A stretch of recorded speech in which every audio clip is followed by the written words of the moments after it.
see if I can find you. If not,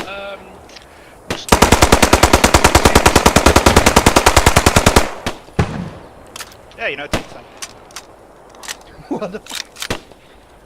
Actually, I think he's still alive. that was fucking close. Ah, no, he's just spazzing out.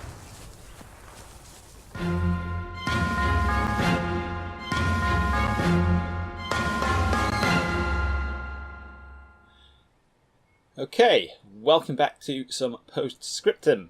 I've been kind of playing about, trying to find some sensible ways of showing some of the gameplay here, because obviously I've got a couple of like 50 minutes to an hour long games, and that's going to take forever to edit, forever to render, and forever to watch.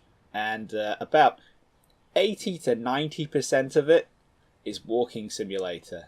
So yeah, it makes sense in context, but if you're not actually, walking from point A to point B to do thing X or whatever, it's pretty damn boring. So what I've decided to do is we're going to have a bash at looking at some little set pieces, some little things that happened in some of the games, and just we're going to tear it apart and see what makes it tick, and pretty much show how the gameplay mechanics of Postscriptum feed into it, and how tactics and things feed into it, and yeah, should be good. So this is the church in Healsome. It's still there. You can look it up on Google Maps if you really want. You can go visit it. It's the last objective on Healsome Layer 03, with the British Airborne attacking from the north, up there, through the town, through the outskirts, and then finally the German last stand is at the church here. And obviously I'm just showing this on the daylight, kind of midday version of the map, because it's a bit easier to see than the 03, which is a kind of dusk evening, everything is orange layer. And what we're doing is, well, we're attacking the final objective. We've we're pushing in from the front. I think we have a spawn point down north of the cap down there, and what I've done is I've just relocated, to everyone's annoyance, driven an MSP all the way around the map and parked it in this wood here. So it's parked in there. That way, we can attack the cap from the back. We can go down these hedge lines, use these houses, and come up and attack through the graveyard. So what we're going to do now is roll the clip so you can see what's going on. And then what we're going to do is we're going to go over and shred it so we can see what makes it tick. Did you hear the cry? Did I hear the what? The shot from the car. I thought it was one of the other guys in the other squads. No. Well, we'll find out if the back door's covered.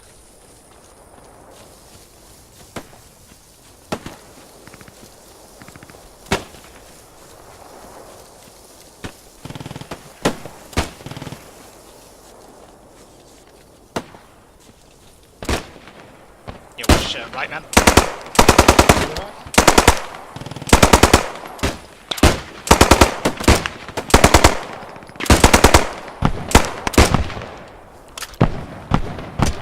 I'm gonna send one Spitfire in. Directly on it. Oh, you got to mark things. Yeah, if you feel that's gonna help. Might not. Let's just get some smoke out, I think. I got Spitfires coming in on the marks. Thank you very much. Oh, that's terrible. I've got one mosquito left for a bombing. Smoke out? There's an enemy armor southwest of me about 8 meters.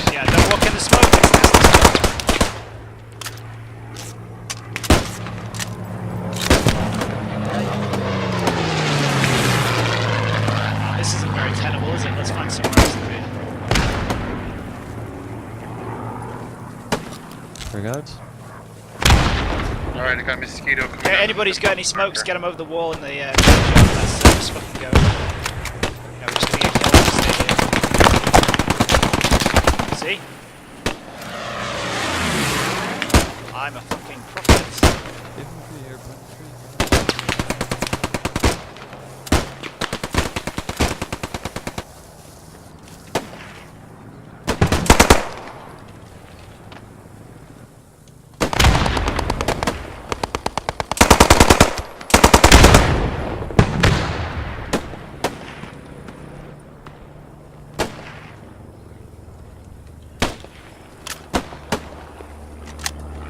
So who's the tank commander? Who's the tank commander in the fight?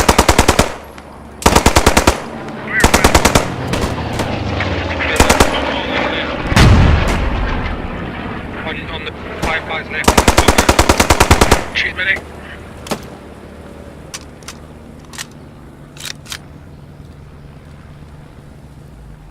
Yeah, just bomb the compound if you can, like the churchyard. There's Germans all over it, just near the church. Yeah. I used all my fighters for another.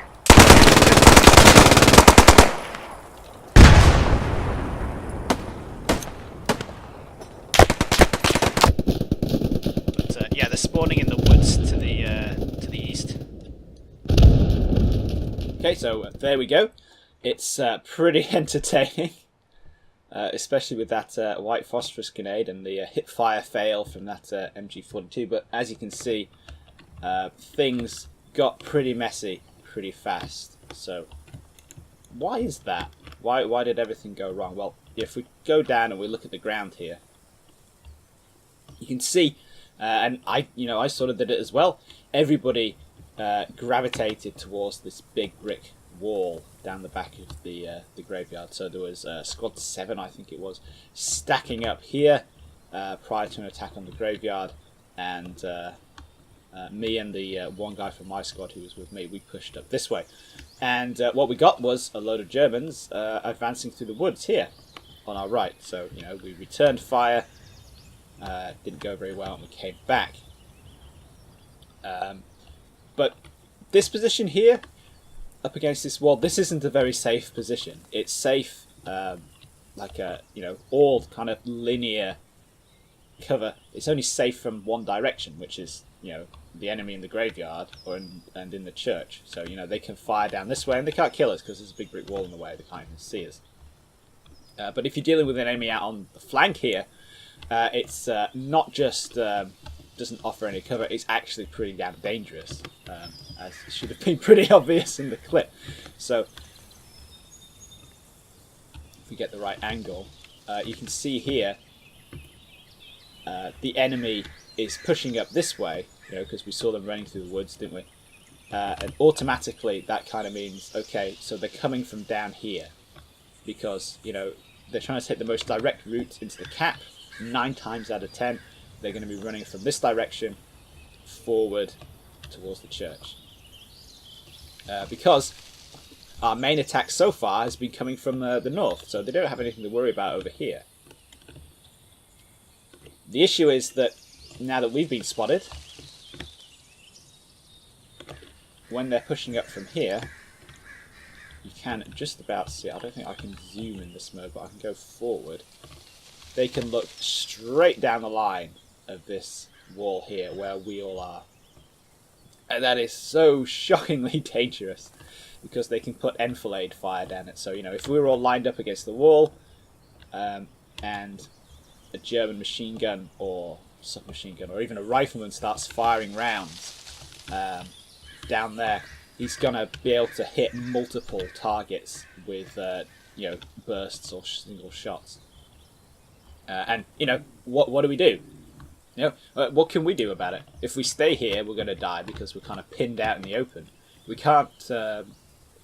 If we go this way towards the objective, then we're squeezing through a narrow gap, going into a danger area, because we know there's Germans up here. We could run away, and we could try and get down here. We've got this reverse slope that we could go on. Running away this way back the way we came, probably the worst possible move after staying put. Because we've got all this open ground to run over. It has the slight advantage of being a moving target, but things like MG42s don't care if you're a moving target or not very much. Essentially, it's a terrible position to be in, and you can kind of see me telling the guys that, you know, we need to get out of here. And it is really important in... I know I've said that Postscriptum is a lot less lethal than Squad because there's not so much automatic weaponry around. It's still pretty lethal. You still have to make decisions very quickly. And if you slow down, you don't really catch on to what's going on, like it appears that the other guys did. Or if you want to hang around to fix your casualties, or you know, you think it's too dangerous to do something, and you just kind of don't make a decision, then you're going to suffer because you're basically letting the enemy do stuff to you. Then, you know, arguably the best thing that we could have done was do what I did and push the graveyard. You know, you could see from the footage afterwards, I got into the graveyard. You know, granted I was on my own and I didn't last very long, but there were 6 or 7 guys still alive back here, and if they all did it, you know, 6 or 7 guys in here, we could have done quite a lot of damage. We also got some additional, while I was in there, some additional intel on what the enemy was doing, because we could see him running up here as well. And one of the factors that went into us eventually winning this game was the fact that we could kind of backplot the enemy movements back to their spawn vehicle, which was down here, and eventually we went and sat on it and stopped them from spawning, which, you know, this is one of the great things about Postscriptum. You don't just need to pile in and grind caps down. You can, you know, if you take on the surrounding area, work out where the enemy's coming from, destroy their spawn mechanic, you know, take out their spawn vehicles, then, you know, you can strangle their hold on the actual objective, and the other guys in the team can push in and take it. So yeah, I hope you guys found that interesting. Yeah, I have some other bits and bobs. We've got some armor gameplay of how not to play with tanks. Very claustrophobic playing with tanks in this game, which is as it should be. You know, it is actually quite scary to be a tank crewman because you just can't see anything. You're just in this metal box. But yeah, I'm, like I say, really enjoying it so far. Really impressed with the beta, even though it did have some very obvious problems with it. But yeah, I'll catch you guys in the next video.